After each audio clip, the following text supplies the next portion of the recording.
Hello, welcome to Brimwood Farm. So what are your homestead and gardening goals for 2018? Coming up, I've got 5 of mine.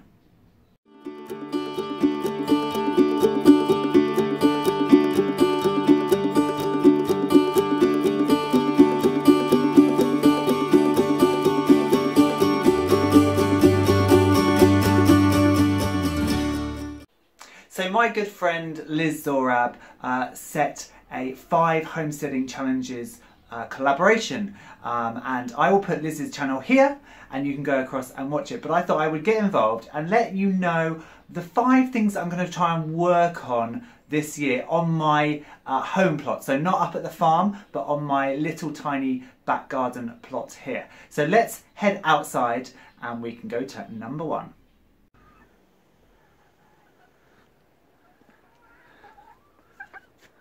You shouldn't be up there. Come on. So the first homesteading challenge of 2018 is to get a guard goose. So as many of you know, over the past few weeks in small holding diaries, I've talked about the problem with foxes, and because I have a fox in the garden every single night, and though it hasn't come in the daytime, I'm worried that it might, because these girls would just be food for him straight away. And so I'm just thinking about getting a guard goose. Now, it was commented that if I get a guard goose and he's too loud, I can eat him, which is kind of a perfect solution. So I'm investigating whether I need to get a goose as a gosling, or I need to hatch it out and bring it up with chicks from the word go, or how the whole system works. But that is number 1 for this year, is a guard goose.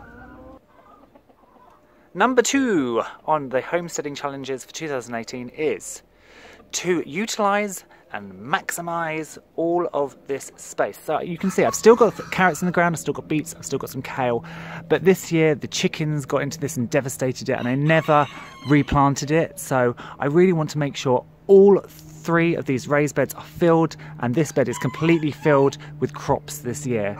I also want to start using some of this bed and also maximising the height. You can see this trellising is nearly coming off, but maximising some of the veg height as well. So this year I really want to utilise as much of the space as I can and have as many crops growing at any one time as is physically possible in this little tiny garden. So number 3 on my list of to-dos in 2018 is to expand the cutting garden. So that is actually an Iris reticulata, it's not a cutting flower, but I thought I would just show you it because it's very pretty. But this is the full sun bed. You can see I've potted this pine on, but I want to fill this with much more cutting flowers this year. So get rid of all the herbaceous stuff that I don't generally use a lot of and fill it with sunflowers, zinnias, cosmos, cornflowers, all sorts of things that I can use as cut flowers in the house and also sell at the farm gate. I'm loving how this formula is coming out, and I'm hoping that that echium is going to flower this year. But that is number 3 for this year, is cutting garden. So number 4 is pheasants.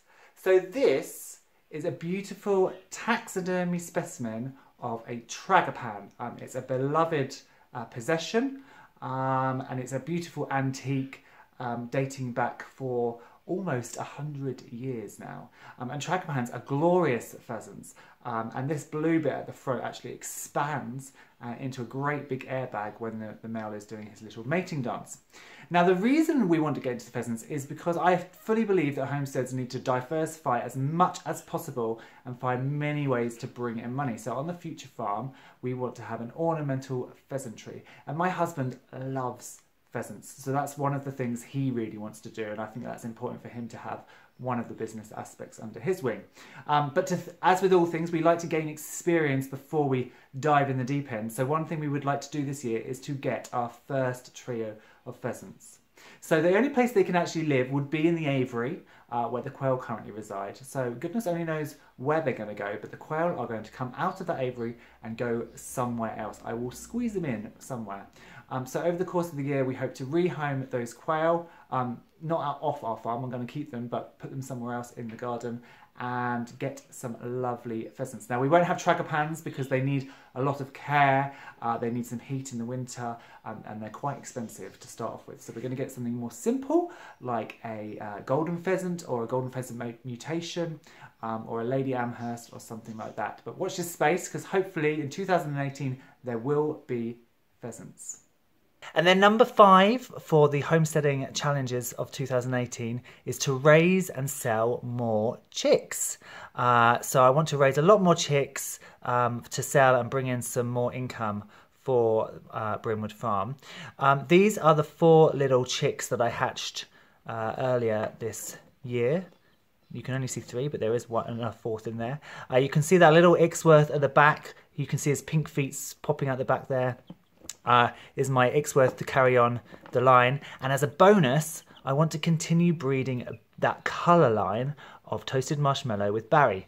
Now, I'm quite surprised by these chicks. So these are the 2nd generation. So Barry has had a first lot of daughters, and this is the 2nd lot of crossing him with his daughters. And you can see on these chicks, there is already quite a bit of that marshmallowy colour, especially on this little one's head. So I'm excited for what's going to happen. Now that black there isn't black feathers, it's the black of their skin.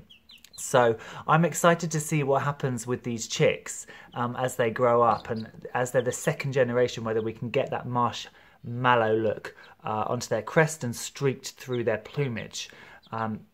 So that's very exciting to see as well. So that is number 5, to rear and sell a lot more chicks on the farm.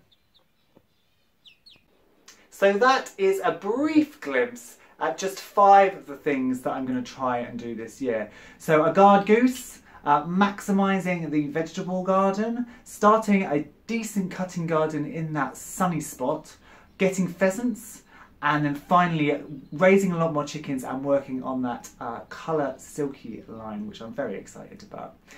So if you've got homesteading challenges that you want to do, please get involved in this collaboration. Get in contact with Liz, make your own video, upload it, and we'd love to see what you're going to be getting up to. If you've liked the video, as always, please hit the thumbs up, hit subscribe. If you've got any questions, please ask me in the comments. If you're on Facebook, please come across and join the Facebook group, Brimwood Farms community group over there, and I will see you very soon.